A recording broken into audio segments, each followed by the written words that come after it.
Coming to you from the Yard Dawgs Podcast studio. A show for the fans, by the fans. Talking all things Cleveland Browns. From our mic to your ears. With your hosts, Jason Hand, Mikey P, and Ian Cold Train Coldiron. Are you ready for some football? We're ready for some football, baby.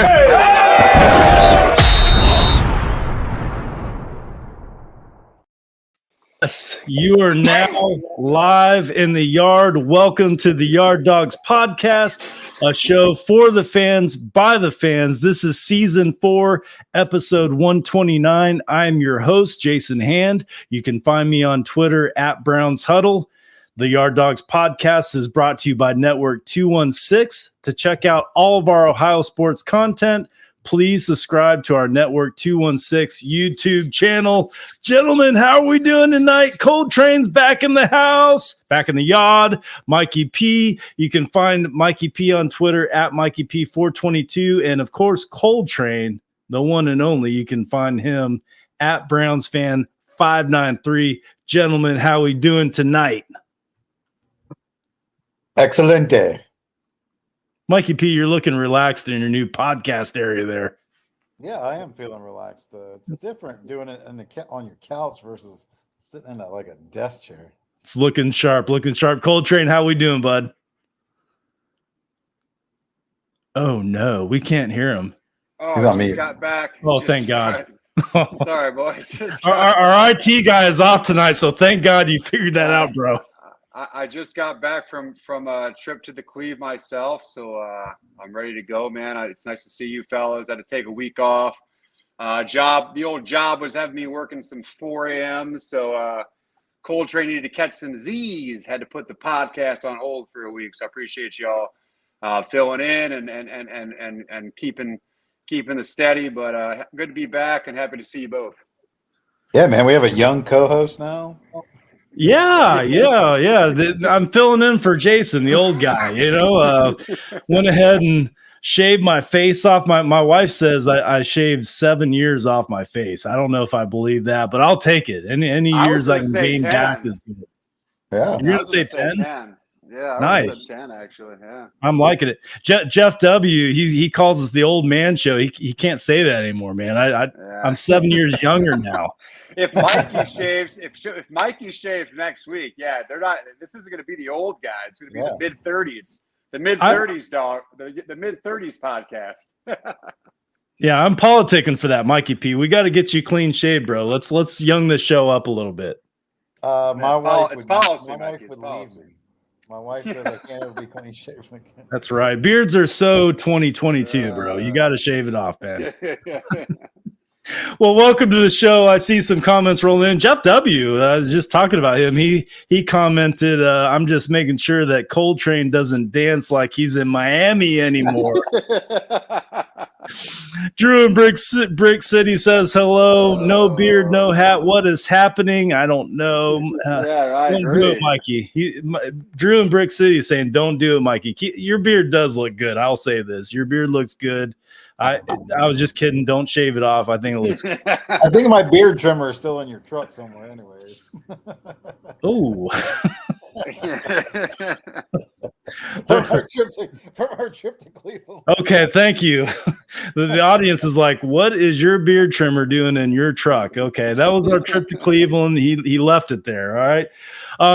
Cold Train, I got to know, buddy. Another friend of the show, friend of ours. We met him last year in Cleveland. Brian Music just celebrated a birthday. You did a barge trip, right? On the water. Tell us about that, man. How was that?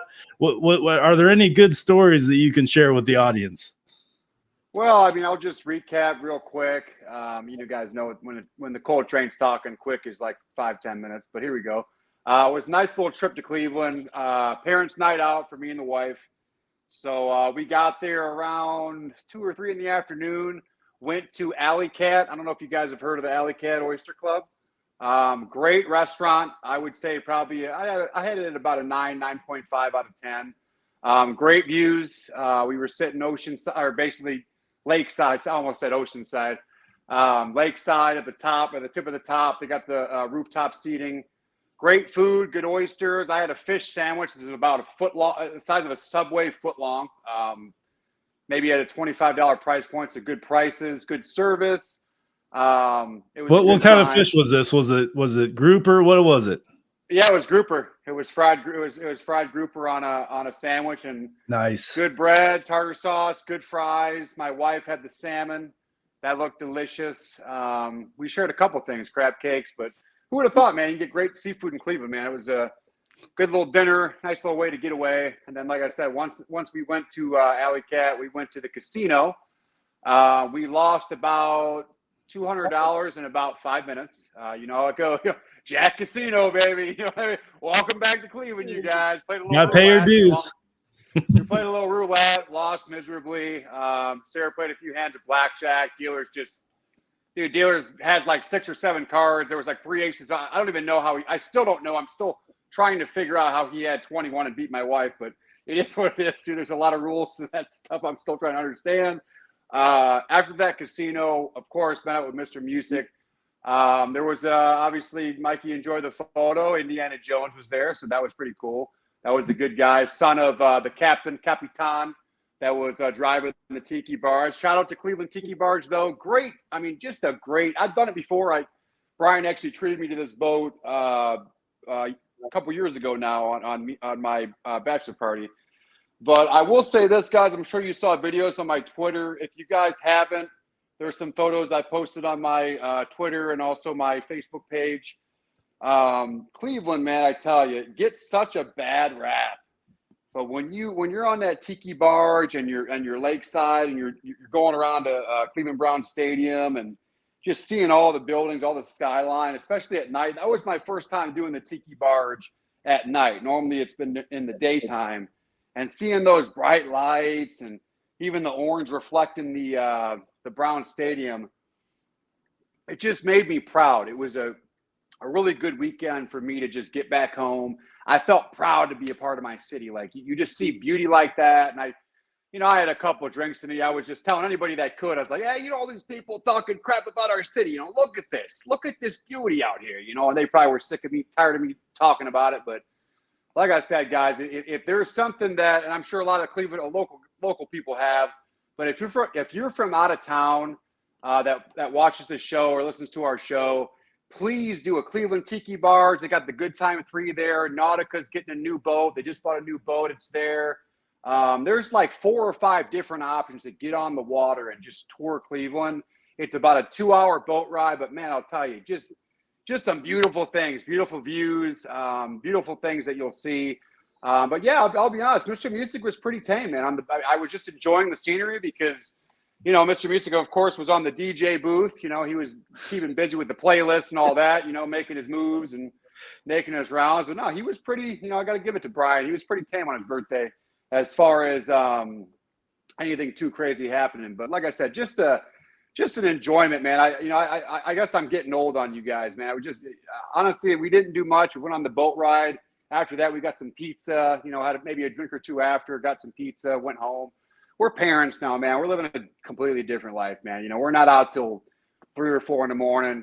But then the next day we ate brunch at the 9, finished it off with a little West Side Market. Actually talked to Jeff, if he's still watching on the show. He talked about the Polish products you can buy with kielbasa, pierogies, a bunch of, Cleveland staples that you can buy at West Side Market. But what I do, and I'm sure, if anyone listening from Columbus area or whatnot, maybe you guys do this on your own. Me and my wife, every time we go to Cleveland, we bring a big cooler and we plan on going to like 5 or 6 certain shops. We'll hit Ohio City Pasta. I'm a sweets guy, so I'll pick up, any kind of donut you can, any type of sweet that's down there. Definitely a couple meats places. I pick up some jerky. I mean, just a lot of, like I said, I mentioned earlier, pierogies, kielbasa, just all Cleveland stuff that you can just enjoy at home, man, and easy dinners too, obviously some pork cutlets that was already seasoned, just fresh produce for my baby Kaya. She loves fruit. But I can't say enough again about my weekend, fellas. Just felt good to be home. West Side Market is home, to finish it off with a trip like that. or a stop like that on your way home and have a cooler full of Cleveland.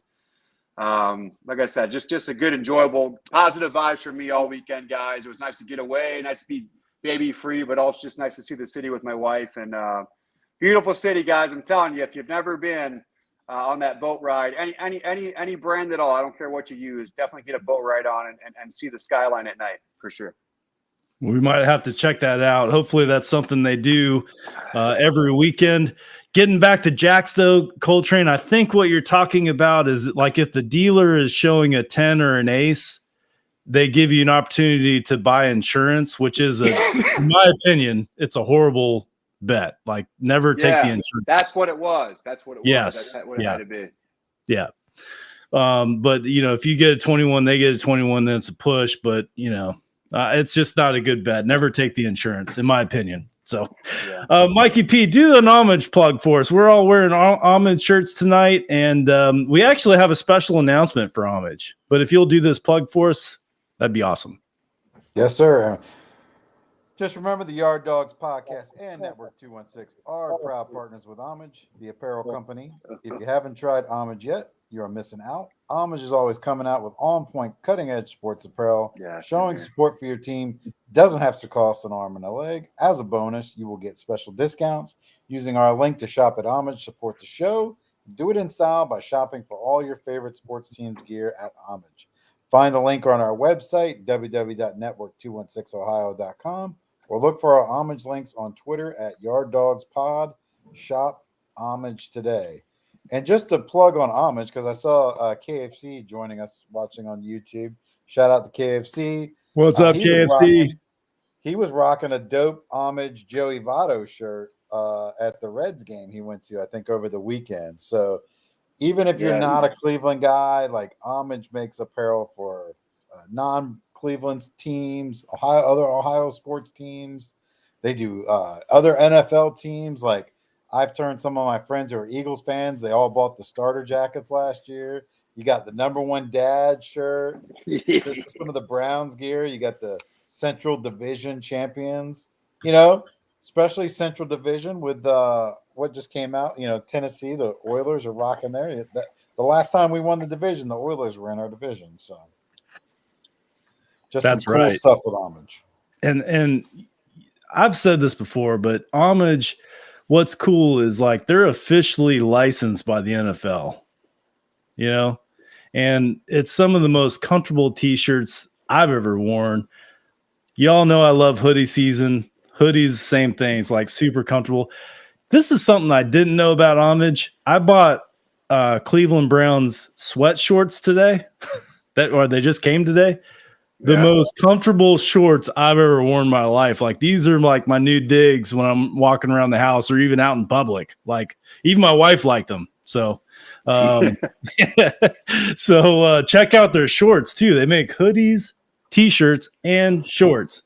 They have a drawstring. They're just super comfortable. And this is the special announcement. Homage, we're doing an Homage giveaway, right? So if you don't, things are a little tight, or you're just feeling a little lucky, unlike Coltrane at Jack's Casino. And myself, my wife and I went gambling on our anniversary in July, and we lost our ass at Hard Rock Cafe. But that's another story. But anyway, Homage giveaway. The Network 216 is giving away the Hall of Fame shirt. You guys have seen this, the Cleveland Browns versus the New York Jets. To enter, that's all you have to do is follow Network_216 on Twitter and follow Homage and subscribe to Network 216 YouTube channel. So if you're looking at this show right now and you see that you're not subscribed to the channel, go ahead and hit that subscribe button. Go to the Network 216 Twitter page. You'll see the contest there. We'll actually retweet that again tonight, so that way it'll be on there at Yard Dawgs Pod. But go ahead and follow the 3 simple rules there, and you'll enter to win a free Hall of Fame t-shirt. So that's just one of the perks of being a subscriber to Network 216 YouTube channel. And there's a lot of good content on there too, right, guys? Oh, yeah. Oh, yeah. For sure. Tons Tons of good content on there. There's a lot of good talent at Network 216. All the guys do their homework. They're passionate about the Cleveland Browns and Cleveland sports in general. So there's a lot of good stuff on our YouTube page at Network 216. Guys, I want to start the show. What's that? There's breaking news. I don't know if you guys have seen this while we've been on. Oh, tell us. Not Browns news related, but it is AFC related. Justin Herbert reaches an agreement on a 5-year, $262.5 million extension with San Diego. Wow. So Joe Burrow is probably going to be looking somewhere between 280 and 300 million. That will help the Browns, obviously. Yeah. I saw an article today saying that they were waiting on each other to see who would sign first. How much was that? 5 years to what? $262.5 million. Can I just have the 0.5? Did it say how much was guaranteed? It did not say how much was guaranteed. I don't know if it's all guaranteed, but they just reported the number so far. I mean, dude, Justin Herbert, like he's a stud, man. He deserves every bit of Joe Burrow deserves every bit of what he's going to get. You know, the Bengals are going to take care of him, right? But those are two phenomenal quarterbacks, and they deserve every cent that they get. So that's cool, man. Good news, right? We want the Bengals to pay and pay big. Oh, well, Mike Brown was already kind of crying poverty on Twitter the other day. I saw a video of him basically saying, you know, you can't just pay one person. You got to be able to pay everybody. And he's going on and on and on. He's notoriously cheap. I said it'd be very, very interesting to see what they have to do because Burrow's. I'm gonna tell you what, Burrow's not taking a hometown discount. No. And he shouldn't, right? I mean, he should not take a hometown discount. He should get paid, man. Yeah, you don't do that in your first big contract. You do that like after you've won a Super Bowl or two, then you can do stuff like that. Yeah. Yeah, the best connection I saw was somebody tweeted out Francisco Lindor with Mark Shapiro. He was just like enjoying him. Like that's kind of how I felt too listening to that guy. Like it was just like, you know, you can't pay them all, you know, so, you know, enjoy them while you can. That's kind of what I looked at it. So obviously, I mean, I don't hope, but their fans hope they sign Burrow. But I mean, I don't know. I don't know how they're going to do all three. They're not going to do all three. They might not even be able to do Burrow and Chase. We'll see. Like you just said, Mike, he's notoriously cheap. So everything, all that whole story, whether it's rumor or not, whatever, it's great for us just because I'm just loving my life because Bengals fans are in poverty right now. So this might move into our next segment very nicely. And I have to correct myself. Burrow's been in one Super Bowl, right? He's not been in one. Just remember, just for clarification, the Bengals have 0 championships all time. Correct. Just to clarify. All right. I want to talk about Twitter rants. Like, I was talking to Mikey P pre-show. Twitter, I don't care what anybody says. I mean, maybe most people agree. Twitter is totally different today than it was a year ago. And there's a lot of disagreements on Twitter. I mean, that's kind of always been the case, but it seems like it's more now. Like, what is the last disagreement you got into on Twitter? And Coltrane, I think I know yours, but I'll actually start with you, Coltrane. What was the last disagreement you got on Twitter? Well, first of all, I'm just going to broach the subject that needs to be broached. Is, as you guys know, I'm notorious on Twitter for talking about this. I hate the no profile pic guy. I just can't stand I can't stand talking to or commenting to a no profile pic. Those type of people, you know, they prey on people like me. Like, obviously, you know, now I got my picture of my daughter. I'm holding her. I'm in the flag. You know, I got my bicep going. And, of course, I get the, you know, steroids guy or, Mr. Buff guy. You know, it's like, it's all any of that negativity at me, whatever the conversation is, it's always a no profile pic. And like I said to a lot of people, I've been, you know, said to Carnsey, Nick Cons, I tweeted him, I said, dude, the crappy thing when you don't have a profile pic, if you're going to an argument, it could be a 50-year-old loser, fat guy in his mom's basement. or it could be a 13-year-old boy. So it's like you don't really know how to feel it out. You don't know, and they keep going back and forth like, oh, whatever it is you're talking about. And I cannot stand the fact that people like that are like low confident, whatever, no profile pic for whatever reason, then they prey on people like me and others. And I've seen it with others, even Nick Carnes. They were blasted, blowing up his face. I think people like that on Twitter just ruin the app for everybody. That stuff really bothers me. But I would say individually, obviously based off the subject, I go at it with Bengals fans and Bills fans the most. And typically the argument is Bills fans, yeah, believe it or not. Typically the arguments always is, they'll be like, oh, we're going to the Super Bowl. And I always just chime in and just say, you guys have never won a Super Bowl. Like, you guys are just like us. Like, you guys say we're crappy or we're shitty, but like, you guys haven't won anything either. Like, same with the Bengals. Like, all their fans this year are like, oh, we're going to the bowl this year, though. It's like, you guys got there last year and you lost. I mean, at the end of the day, do the statistics. Nobody returns to the Super Bowl just like that. It just doesn't happen. Statistically and history speaking, it doesn't happen like that. So I would say, like, my main argument is just like the Bengals fans go at us. They don't respect those championships that we had, back in the day before it was the Super Bowl. They don't respect those. Like, they don't count those for us. And it just, I'm telling you, man, just going back and forth, I end up, at least Coltrane, he's getting older now. So I'm trying to like get better at just like dealing with people. And my new strategy, fellas, is like, if it goes about two or three back and forths, I just say to myself, all right, Ian, and not worth the scum, block. And that way it's done. I don't have to deal with this guy coming back. Because like sometimes you meet people that I call walls. It's a legit wall. It's like talking to a wall. Anything you say, they just keep saying the opposite back. And you could do that all night for 2 hours, or you could just hit that block button after about 2 or 3 lines. So like I said, I know I said a lot, guys. I'm done now, I promise. But honestly, dude, believe it or not, Bengals and Bills fans have been my most crazy conversations, crazy get backs, and where I'm just end up just blocking them after 2 or 3 because they start talking crazy, dude. Like even like talking about pictures of my daughter, dude, like going that low. So people are pretty screwed up, man, on that app, bro. I will say that. So like I said, I suggest to anybody out there that watches the show, if it gets to about 2 or 3 comments and then they just start going for like, your pictures and stuff, looking through your family, just hit that block. They're not worth it, man. Yeah, it's like the person with the no profile pic and the 1 follower, like those guys, they got nothing to lose.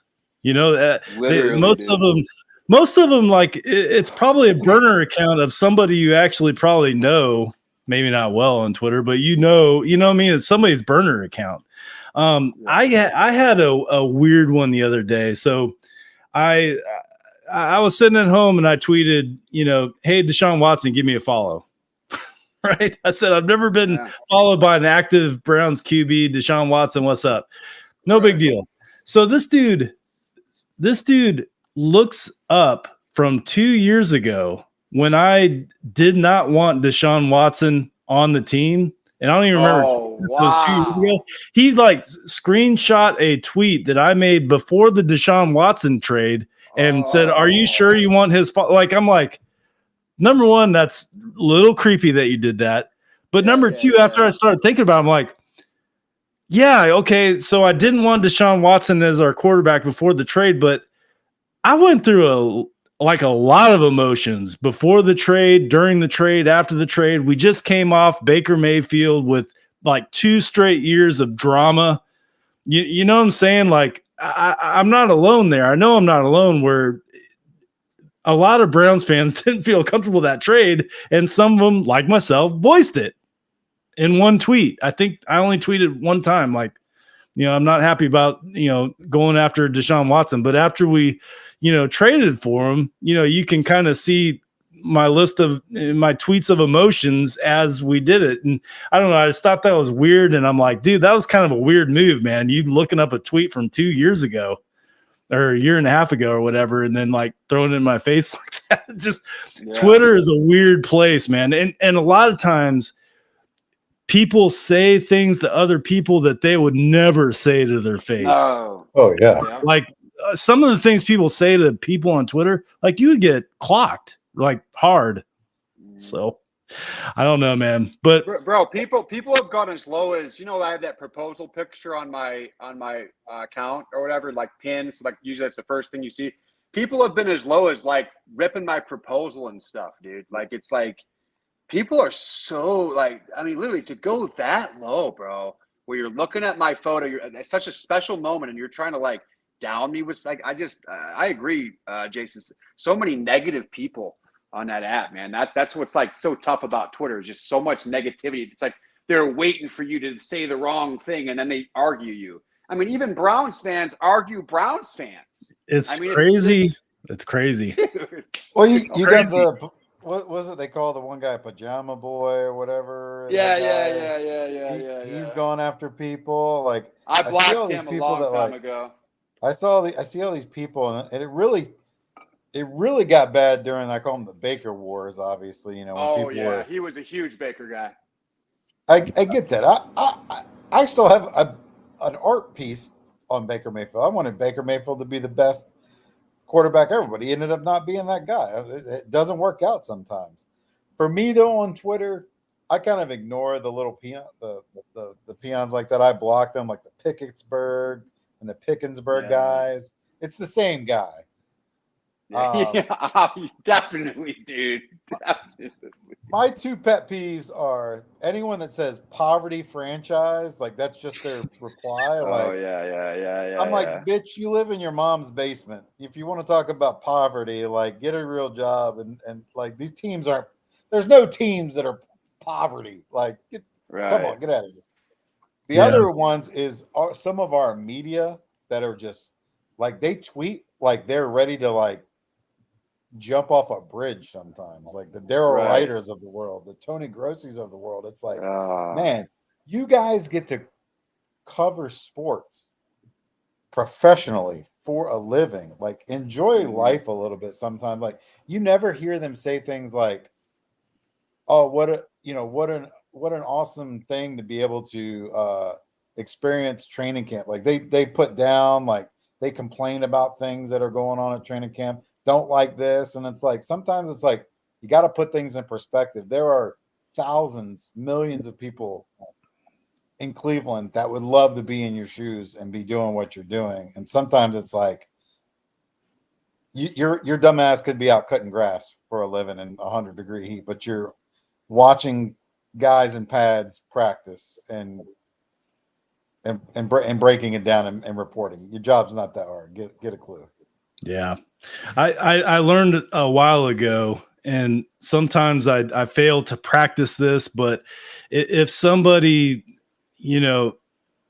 comes at me in a negative way and they've got, like you said, Coltrane, no Avi, like one follower, by me responding to that, I'm breathing life into their reply, that's true. Because if they got one follower, they're like talking to the void. But if I reply to it, now I'm breathing life into that. So I always try to remember that. It doesn't always work out, but that is some advice if you want to take it. All right, let's get into some news and notes, guys. Training camp started on the 22nd. We're like, this is day 4 today. We're starting to see videos come across our Twitter feeds. The boys are back. They're in West Virginia right now in training camp. I wanted to highlight just a couple things maybe that each of us have noticed during training camp. I want to start with the owners of the Cleveland Browns, Jimmy and Dee Haslam. They came to the podium and talked to reporters. I think it was yesterday. And one of the things one of the things they said that hit me, that kind of just gave me a comfortable feeling, because I've always just wondered this. You have owners that come from the outside. Obviously, they're from Tennessee. They have roots outside of Ohio. I've always had a fear that they would move the team. Like, we've already experienced this before, so the fear could be real. But, Jimmy and Dee Haslam vowed to never move the Cleveland Browns outside of Cleveland. So that gave me a good feeling. It also made me realize that Jimmy and Dee Haslam, although it's been a rough start as owners of an NFL franchise, I think over the years, this is just my opinion and my thoughts. I think over the years they've done a better job at becoming NFL owners. We've seen them also grow over the years since becoming the owners of the Cleveland Browns. I want to get your guys' thought. One of the things I thought yesterday was, wow, we don't hear from Jimmy and D a lot, and that's the way it really should be. I hear from them once or twice a year. They'll come and give their thoughts, whether it be in Berea or we saw them in an undisclosed location. It looked like, the Bahamas or something like that. But they'll come and give their thoughts on the Cleveland Browns. But I kind of like that. I don't like an owner that's involved, day to day, and we're always hearing from them. In my opinion, they've built an organization that they're proud of and they can run this team, and they're kind of running things from a distance. Now, I know they're involved a lot more behind the scenes, and that's great. But what are your thoughts on Jimmy and Dee Haslam as owners of the Cleveland Browns, and where they started and where they're at now? More specifically, where they're at now. Mikey P, I'll start with you. I mean, I agree. I mean, it definitely was a rough start. I will say, for the one thing that's been consistent and constant when they've been owners, I generally believe they care and only care about winning.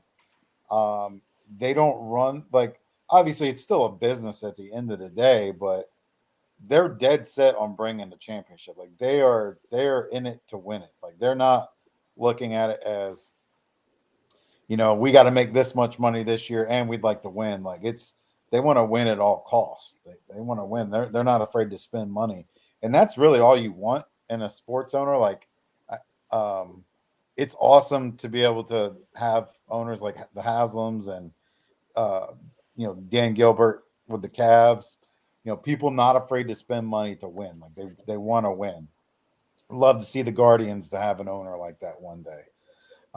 But I think in our time, we will probably see Jimmy and D as owners hoist a championship and win a championship, just because they're not afraid to spend the money. And that's where it's been at. I mean, they're not afraid to do things. I mean, are they always right in every decision they make? No, but is anyone ever right? But I think we're on the right path.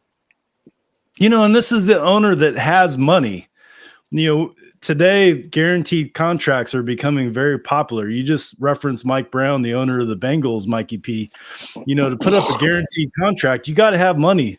You can't just guarantee a contract. You got to put money like in an escrow account. It's got to be somewhere. And some owners just can't afford to pay those big guaranteed contracts, like maybe a quarterback like Joe Burrow is going to want to see. We don't know what the details are going to be. We don't know what Justin Herbert's details are going to be, but it's nice to know that Cleveland has an owner with deep pockets and is willing to put up the money. So I agree with you, man. Coltrane, do you have anything to add? I mean, I was just going to say, we all know back in the day, especially Jimmy, he was like in the front office meetings. He was like having player input, hey, grab this guy. We all know he was notorious in bringing in Johnny Manziel here. So it's nice to see, and that's not even a rumor anymore. It's like fact after fact that came released with that news. But more and more we're seeing, I think, Jimmy and D, or mainly Jimmy, backing off a little bit, letting the football guys do their thing. Yes, he's still present. Yes, he's still in the meetings, but I don't think he's much as player personnel and like pushing, crazy player pickups on anybody. I think he's letting the football guys do their thing, and I'm with Mikey. I mean, I think win and they're here to win. But I'm with you, Jason. Just as much as the Browns team has progressed since they've came back, with Jimmy and D owning them, their owner progression has progressed too, to where like it looks now, at least now from our point of view, they know what they're doing. They've taken their licks and they're ready to kind of go the other way now. And that all comes to the guaranteed contract of bringing Deshaun here. And if they were instrumental in that, I support them, and that's cool, because that's a hell of a pickup, a hell of a guaranteed contract. But it all rides on Deshaun, man, as we all know. So we shall see how we do this year, man. Very good stuff. I think it's good to at least once a year talk about ownership, and we just did that, so we don't need to talk about that, hopefully, until a year from now. Let's get into some more training camp. I don't know about you guys, but I saw a lot of Deshaun Watson to DPJ, and I saw a lot of Deshaun Watson to Elijah Moore. Now, this is probably because Amari Cooper's been sidelined with the tweak injury. I don't think it's anything serious or anything like that. But we're seeing a lot of videos, especially DPJ. Like he's definitely a good receiver. I think all of us have high hopes for him. But what have you guys seen from our receivers in training camp of what we saw so far? And I know it's only been 4 days, and I know it's training camp, but what have you guys seen so far? Mikey? So far, I mean, you're right on point there. DPJ and Deshaun look like they're dialed in. I've seen a lot of connecting with Elijah Moore. Sending out healing and prayers to Marquise Goodwin, who's battling some blood clots issues. Because I saw some early on footage of him, and it seemed like they had pretty good rapport too. And hopefully he'll be able to come back, and it's not just playing for the Browns, just play football in general. But so far, those two, I think when Amari gets in there, I saw they kind of had a good connection, late in the last year. So I feel like going into this year, they've been working out together. I think you're going to see a totally different offense that first 4 weeks of the season, just based off of the camaraderie and how much these guys have worked together. Like they've gone out of town and held private workouts. They went, they go to Puerto Rico? They go to Puerto Rico or the Dominican Republic, and they had a private workout. They were somewhere else recently having a private workout. Like these guys are putting the work in, and it's starting to show. And we'll hopefully we'll see it throughout the preseason, and we'll see it going into the regular season. But I'm excited to see our receiver group this year for sure, minus Anthony Schwartz. Yeah, and he's been sidelined as well. We haven't seen any. I don't think have we seen any of him. I think he's done. I just don't see him making this team unless. The only pictures I see of him are just standing on the sidelines. That's all I see of him. Jakeem Grant was seen today returning punts. Mikey P, we were really high on him before last year, and today they started Jakeem Grant returning punts, which is good. That's what they brought him in for. He's a return specialist. Coltrane, do you think he's got a chance to make this roster, Jakeem Grant? I mean, yeah, it depends how he does in preseason. I mean, all eyes will be on him, but there's a lot of end depth pieces as far as him, Schwartz, that are just kind of, up in the air right now. So, yeah, I can see Jakeem, doing his thing. But at the end of the day, too, Peoples-Jones ran one back last year. So I'm perfectly content with putting Peoples there. But also you worry because you're like, well, dang, what are we going to do if Peoples goes down or something like that? So if Jakeem can stay healthy and he studs out and he can even show some progression, maybe at a slot receiver or some small, little whip around plays or just some quick stuff. I think he has a great shot to make the team. I mean, I hope he does. I'm like you guys. I want to see us have a specialist again. I would like to see us have a healthy specialist that we can use and run one back or get. I mean, we think about it. We talked about this on the show last year now. Special teams has just been atrocious, man. So I would love to see some run backs to the 40 and make it easy for Deshaun to score a TD, man. So I would love to see that. I'd love to see special teams improved like that. With a player like that. I would too, man. I would like to see him make this squad. DPJ just looked kind of slow to me, returning for sure. Returning kickoff. He just looks slow. He's a long strider. Yeah. He's not really slow. He has a longer stride. He's a bigger guy. Maybe that's it. Grant has made his living in the NFL as a guy that you can kind of use as like a gimmicky type of receiver, but a premier punt returner and kick returner. And in this day and age, like kick returns are almost null and void anymore. Like kickers can all kick them out of bounds. Now you have the fair catch. So, like, even if they try to kick it high in between, like, the 5 and 1 yard line, you can fair catch it and still get at the 25. He makes the most difference in the punt return game because 10 yards here, 12 yards here, 15 yards here makes a difference, makes it easier on your offense too.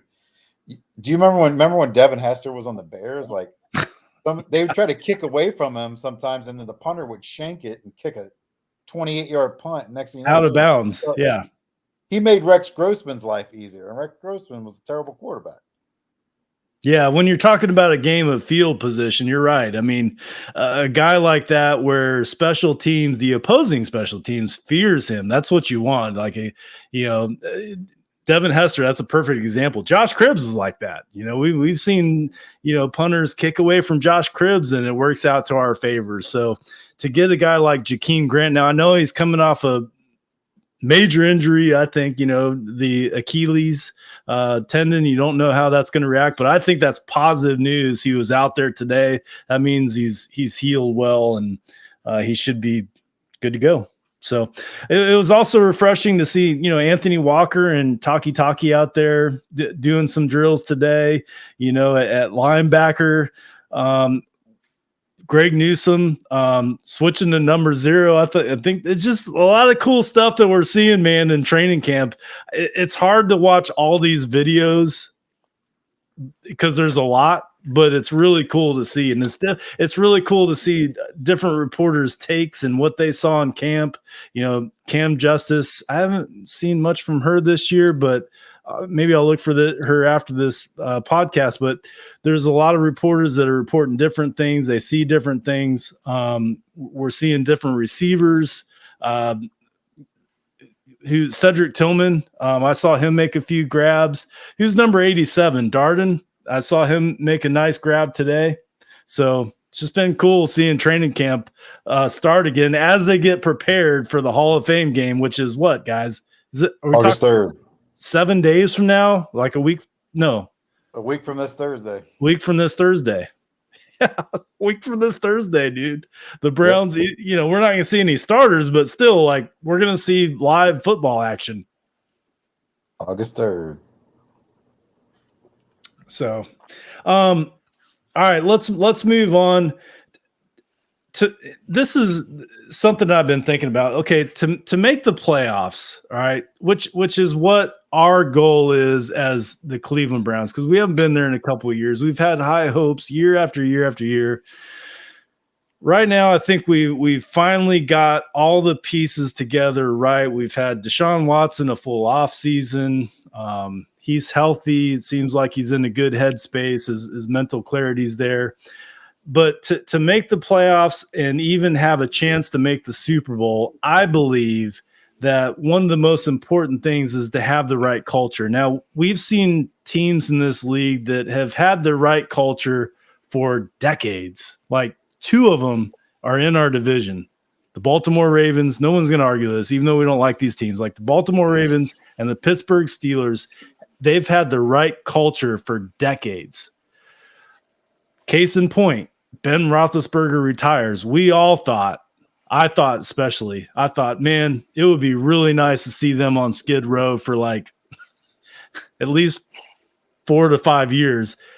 We didn't see that. And one of the reasons why is because the culture's right. Like, I think even mediocre players that play for the Pittsburgh Steelers, they play above their ability because that's the culture in Pittsburgh. So my question to you guys, of all the things that, all the building that we've done over the past couple of years, we just talked about Jimmy and Dee Haslam putting the right organization together. We've got, Kevin Stefanski, Andrew Berry. We've hired, Jim Schwartz, Bubba Ventrone. Like, we've got the organization there. Do you guys think we're well on our way to building the culture that we want to see? Coltrane, you've talked about this, man. You've talked about how nice would it be that we go into Pittsburgh, our arch rival, and just kick the shit out of them. We haven't done that in a long time, man. Do you guys think we're well on our way to building the culture that we all want to see in Cleveland? Coltrane, I'll start with you. Yeah, I do. I mean, it goes back to what you guys were talking about where, Deshaun Watson he's been having, meetings with our boys, with our receivers, and Njoku's part of that group. They're getting close. Like, you can tell, like, a lot of these guys are on their second and third years now. Even Peoples-Jones, like, he's actually in a contract year. I mean, everyone's been, running together. Kevin Stefanski's been the coach. There's been a little bit of stability there at coach. I think we got better at coaches, obviously, with Schwartz, and Bubba Ventrone doing their thing. But, yeah, I mean, I think, we finally have a quarterback here that, I mean, I just read a quote the other day, and this is what you're talking about with culture. They said that, or Stefanski said that basically Deshaun Watson, Watson said it himself. Either he's eating food with his girl, he's at the facility, or he's at practice. I mean, where have we ever had a quarterback, guys, that said, I'm either eating with my wife in my house, at the facility, or at practice? And Stefanski backed that by saying, yeah, we have to get rid of him some nights at the facility because he won't leave. Again, when have you ever, and I'm sorry to the Baker bros, we never heard that with Baker. And to compare this offseason, Baker met with those dudes on a weekend. He met for like 2 days. It was like a bing, bang, boom trip. That was it. Then they all went back to their regular lives. Mikey mentioned earlier on the show, Deshaun's been having these dudes over, meeting at Miami. They were all over this summer, guys. Like, they almost met at least one time per week, at least from what I could understand. And I'm talking about your guys like Njoku, Elijah Moore. So what you're seeing them make catches right now, Jason, at practice, is because they've literally been working together all summer long. While your Burrows and all those guys were partying at the white party, all that stuff, these dudes were meeting and working. And what does Deshaun always talk about? Work comes first. It came from Stefanski. Deshaun lives by it now. Work comes first, man. So that kind of culture and seeing that as a fan, how could you not get excited, man? Because they're doing things that you've always wanted. Like, I remember last time, or when we had Baker, when I'd be like, oh, they just met for a weekend. Like, man, I'd like to see that they care a little bit more, that they actually give a crap. Deshaun and the players knew that they didn't have as much time as they wanted to last year. They made up for it this summer, and that's where I think we're on the right track. Like, all that adds and equates to, they're getting comfortable with each other. Now they're in Virginia. They're connecting. They're doing, all these like team building type stuff. I think this is going to be a different team coming out week one. I really do. And I do think, backed off what you were saying, Jason, we can go into week one with how well they're trying to learn and really, be a dominant force next season. They're going to go into week one and they might be able to dominate that game now. And I made a good point to one of my employees. Think about it, week one. We were putting Burrow on his ass with basically just Myles Garrett sacking people. Clowney wasn't doing nothing. Clowney was smoking a joint on the sideline. I don't know what he was doing, but, Myles Garrett was basically by himself doing his thing. And now we have even more talent on the D-line, and we're going up against, the Bengals week one. They think they're going to kick our ass. I don't know, guys. I'm just saying that's the kind of culture that they've created that makes me think maybe week one, they might kick the shit out of the Bengals. I'll end with that. All solid points, Coltrane. And, part of building a culture is to weed out guys that aren't aligned with what you're trying to do. And Coltrane, I got to give you props. Look, I don't want to kick a guy when he's down. This is not what I'm trying to do. But last week, we saw a guy that messed up again, and it was bad. And the Browns immediately released him. And you called this last year. I want to pull up this video. I'm going to give you a little props last year because this was when we were 3-5. And Coltrane, you called for this guy's head, and I'm going to let the audience listen to it right now. Buku nuts or some clubber, some club hopper, whatever, and they knew this, and they just kept to themselves. They're not going to tell everybody. And the Browns thought we were the smartest guys in the room. He's a bust. Because no matter what, I don't think, whether it's a new team or whatever, you're not, just like a Manziel, you're not going to change his drive to make a play, man. And that's where he lacks. He doesn't care. Dude, you were a 3-5 football team, and you were at the club in Miami. Ooh, yeah, Perry on, baby. Cleveland Browns. Come on, girls. Bro, we're 3-5. Carry on, we're 3-5, bro, and you're over here. Woo! Will Smith, throw the Miami. Let me throw another photo on my Instagram, guys, and some, fresh gear, bro, and my fanny pack that looks like it's from Inspector Gadget's show. I mean, all right, guys, I'm done, but I'm telling you, you said Perrion Winfrey. I've been meaning to talk about this guy for a long time. He's a thorn in my side. Please, AB, if you're going to wait to the offseason, cut his ass, dude. Cut Oprah's nephew immediately. And that's the Coltrane last year. You nailed it, dude. I sound the same too. Oh. The same energy, same as last year. Man.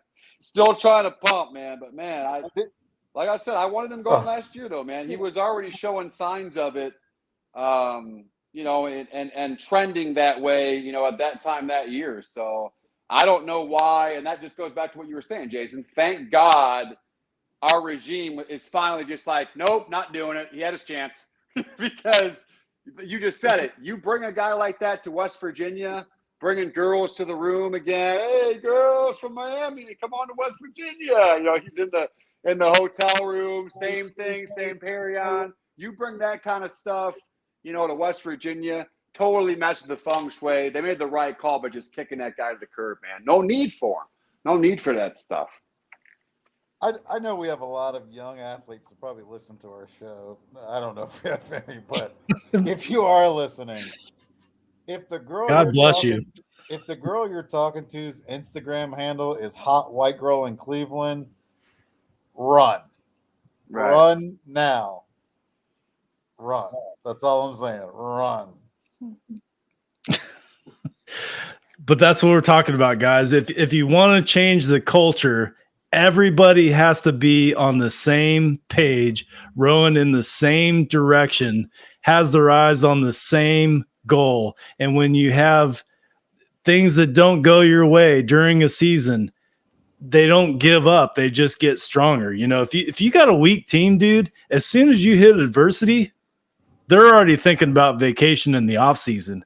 But if you got a team with culture and they hit adversity, now they're rolling their sleeves up and they're becoming even more of a team, tighter knit. You know what I'm saying? And I think that the things that we've done over the past several months during this offseason, and one of the things that started it for me was the hiring of Jim Schwartz. I think he's a no-nonsense coach. I don't think he's going to put up with that crap. He's going to run the defense that we all can be proud of, right? And you can let Coach Stefanski have the offensive mind that we all know he has. Guys, I think we are changing the culture. Now, that's not something you just snap your fingers and it's changed. Like, this is something that happens year after year after year. You're building, you're weeding, you're growing, you're adding, you're deleting, you know what I mean? You're doing all that. And that's what I think we've been doing the past couple of years. But I think our trajectory is building a culture here in Cleveland that we can be proud of. And for us older folks, remember, like I remember the 80s. Okay. That was a long time ago, but I remember the 80s. I was in my teens, and guys, we were a strong team, man. We had some dogs on that 80s team. Like, we had a team we could be proud of, and we were in the playoffs more times than not, from what I can remember. And it hasn't been that way in a long time. So culture is a big deal. Like, I think you can add talent to your roster and you can get good coaching, but if the culture isn't there, you're not going to do it. You're not going to do what you want to do as a team. You got to have the culture. And that's what I hope and what I think is going on in Cleveland right now. And a big thing is teams with that culture of winning and that culture of accountability, they can afford to take risk on risky players because they know at the end of the day, they have other players that can step in and are just as good. They can take that risk. Do you remember when Josh Gordon was here? I would cringe all offseason because you'd see like Cleveland Browns news and you're like, oh, shit, something happened with Josh Gordon. teams with good cultures don't worry about that. Like they cut bait, man. Kansas City moved on from Tyreek Hill last year. Like, and people were like, "Oh my God, they just made their team worse." They won a Super Bowl last year because they have the culture and accountability, and they have an elite quarterback too. You have to have those two things. Like, you have to be able to be like, "Hey, if we need to move on, or we're not going to bring in a guy back, if we think there's concerns or any type of thing going on, like, you'd be able to cut bait and move on." And that's really the biggest difference. I mean, if you remember the Steelers moved on from AB. Like, and he was great when he was with them. But, and Le'Veon. They did it. They had to do it, but they're not afraid to. Moved on, yeah. Yeah. They're like, if you're not rowing in the same direction, then you got to get out the boat. That's got to go, man. This train's going. Which year, which out you? Did I say that right? Which year, which out you? All right, we're gonna end the show. By the way, can I just say this? We've got a couple minutes left. We could go a little bit over if it's okay with you, Coltrane, because the Bark and Brown show is going to be on tomorrow night. Thursday night. Excuse me, not even tomorrow night. Thursday night. So we can go over just a little bit, but if it's okay, for this show, Coltrane, I want to rank the AFC North first, second, third, fourth, and the tiebreaker. So whoever gets this right at the end of the year is going to get a 2 points bonus in our end of the year bet, which I currently hold the trophy for, which I don't have quite yet, but I'm going to go to the trophy shop and get one, even if it's just like a one with a football, whatever. But anyways, we're all going to rank the AFC North in order, first through fourth, and there's going to be a tiebreaker. The tiebreaker is, because we can all have the same answer, is how many yards will Deshaun Watson throw for in 2023? Okay, so Mikey P, I'm going to start with you. Rank the AFC North where you think they're going to finish at the end of 2023 with the tiebreaker. I'm going to go Bengals, Browns, Ravens, Steelers. And then for yards for Watson, you said, right? Mm-hmm. I'm going to say 4,187. Okay, so this has been across Twitter, and I didn't know this before last week, but that would be the first Browns quarterback to throw for over 4,000 yards since 1980, and that quarterback was Brian Sipe in the Red Right 88 year. Baker Mayfield came within 150 yards of throwing for 4,000, but he did not do it. So that would accomplish that feat that hasn't happened in 43 years. So that's it. Yeah. Coltrane. I'm going to do 37.50 on the tiebreaker. And then, because I'm going to do these rankings on the fly. Number one, I'm going Browns. Putting everything on that bet, that's for sure. I'm going Browns. I'll go Ravens, Bengals, Steelers. Wow. Okay. I like that, Coltrane. Just going against the grain. You never know, right? Yeah, throwing it out there. Okay, so the tiebreaker really doesn't even matter because all three of our answers are different.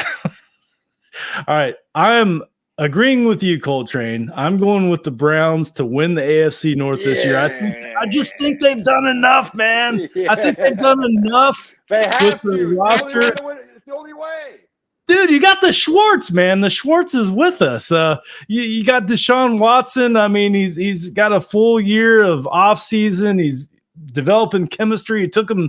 Was it the Bahamas? Is that where he took him? The Bahamas. Yeah. I just think it's their year, man. I think the Browns are going to win the AFC North, and then the Bengals will be number two. That's where me and you differ, Coltrane. I have the Bengals at number two and the Ravens at number three.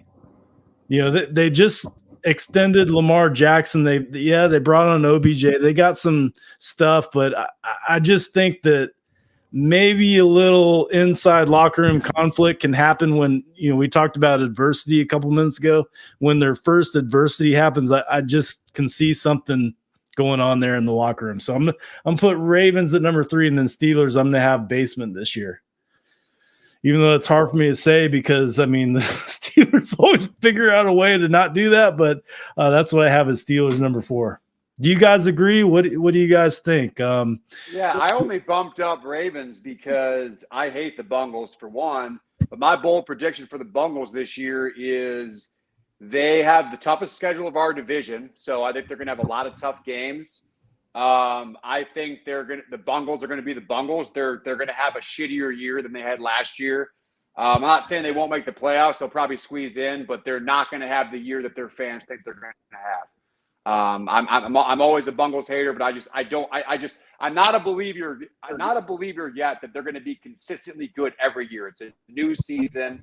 We're whooping their ass, making them 0-1 to start their year, and I just think the Bengals don't have the season that I think, like I said, if their fans mainly think they're going to have.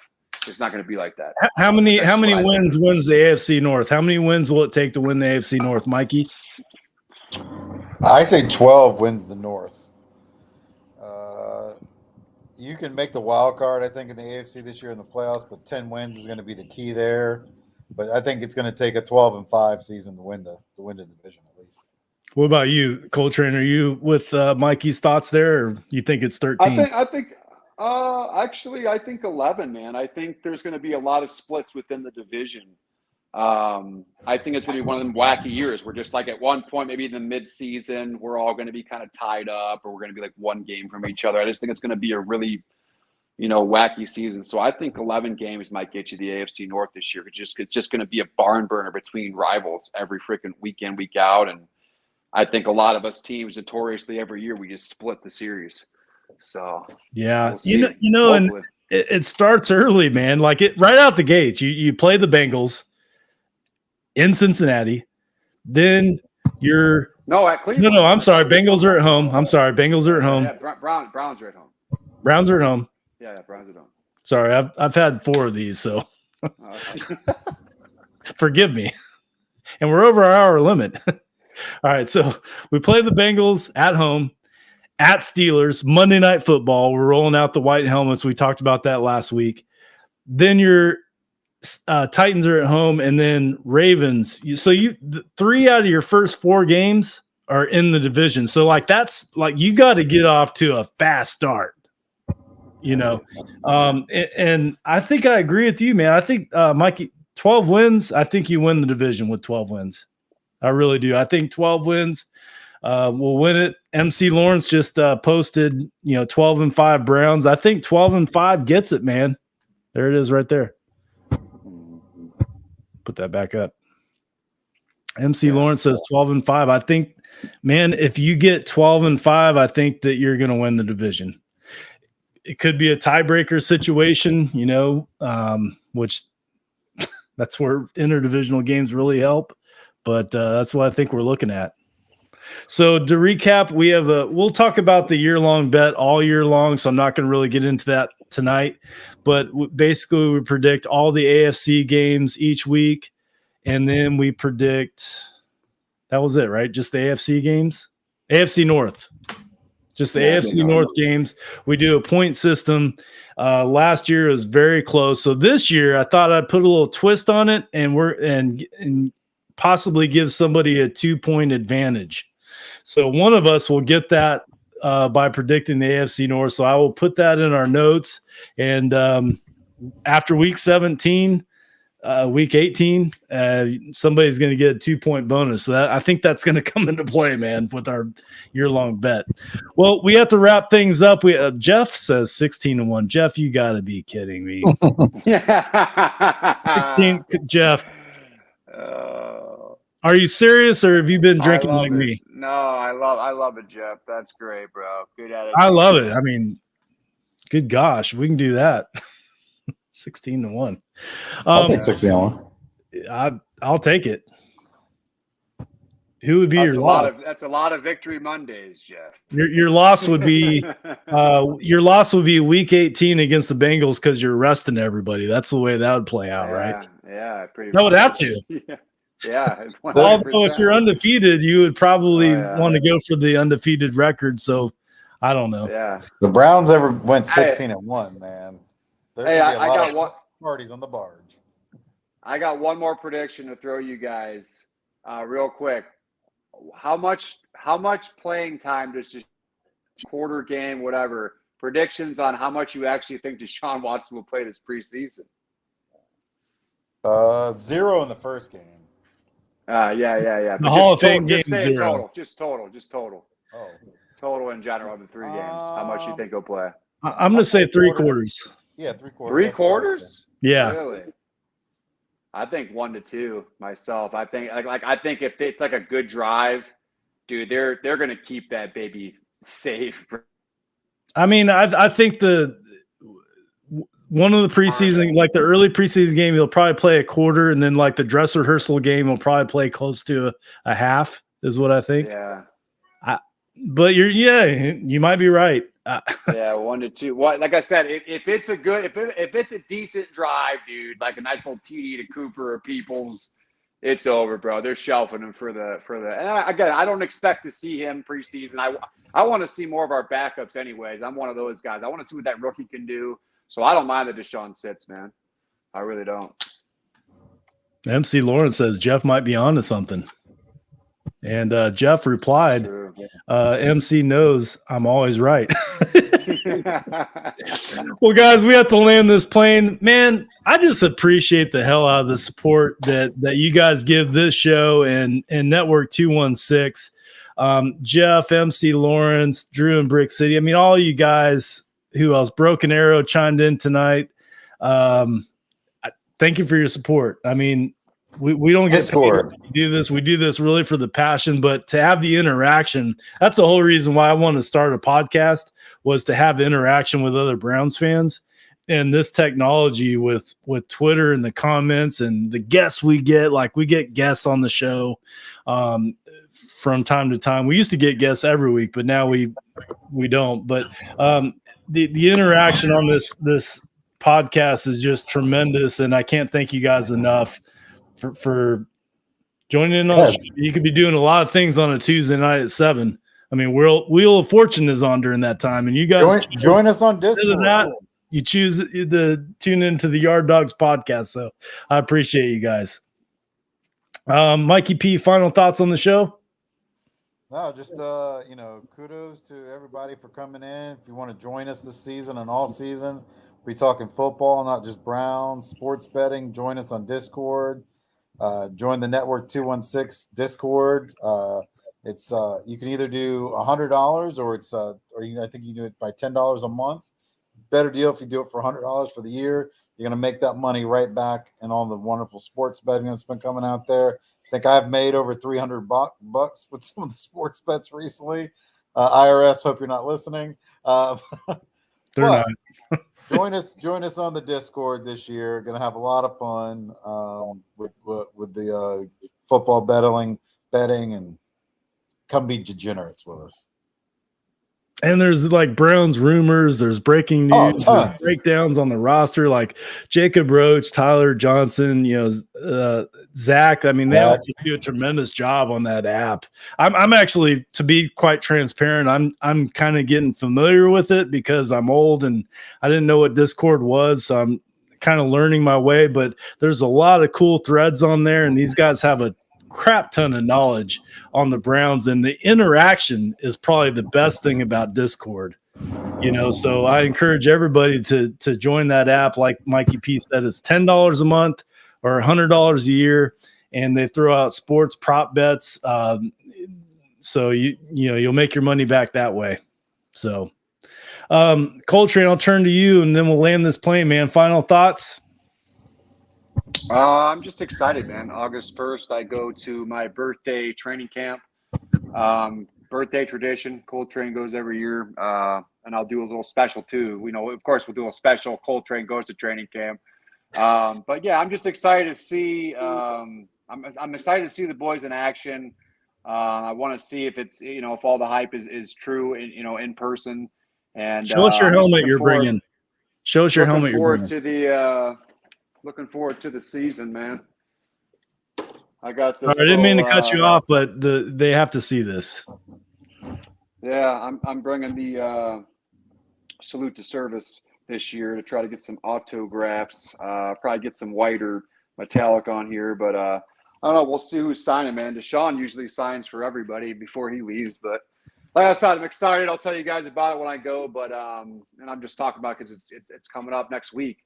I'm going to take a couple of days off work and enjoy that. So again, excited to see them out there, and I really do look forward to a good season for the Brownies, man. For once in my life. Go ahead, Mikey P. I was going to say real quick before we go, it's Jeff's birthday in 2 days. So happy early birthday, Jeff. You young man. Oh, nice. Happy you're just a baby. Happy birthday, Jeff, man. Big supporter of the show. Been tuned in for a long time, Jeff has, and he always has great comments, and he's very knowledgeable about the Cleveland Browns. So definitely follow Jeff on Twitter. Maybe he can put his Twitter on the comment. I don't know the exact. I just know Jeff. What's Jeff? I'm younger than Jeff now. Now he can't call me the old man anymore. You are? You're younger than Jeff? I'm 40. I'm 44. Oh. Oh, so he's like a year older than you. So I'm the old man. How old are you? I'll be 48 in September. Yeah, okay. Here it is, at JXDubs727. So there he is. He just put in the comments. So follow Jeff. He's a great follow on Twitter. Very positive guy. Very knowledgeable about Cleveland sports, not just the Browns, but he posts stuff about the Guardians. Like he's plugged in, man. He's got his thumb all over it. He hangs out with Terry Francono on the weekends. Yeah. Yeah. And we had an interesting kielbasa pierogies talk. He knows his Cleveland spots. He's a Cleveland foodie as well, so he knows everything. We got to get him on the show one week, guys. We have to, yeah, especially before the season. Yeah, we got to get Jeff on the show. Yeah, man, yeah, just let him know, man. For sure. He's available. He's watching. This time we'll just have him on. Well, awesome, guys. Thank you for the support. We have to sign off now, but tune in Thursday night for the Barking Brown show. And tomorrow night, right, is the Dog Chug at 10. So tune in. Dog Chug tomorrow. That show is like phenomenal. And it's 10 o'clock, and it's just a great time. Mikey P, you've been on the show. It's fun time. Yeah. I think everyone should go on their show at least one time. You have fun. Yeah. It's a good time. Andy, Roger, those guys are great. So I like to end all of our shows with the Go Browns. Coltrane, Mikey P, if you'll join me on the count of 3. 1, 2, 3. Go Browns. Go Browns.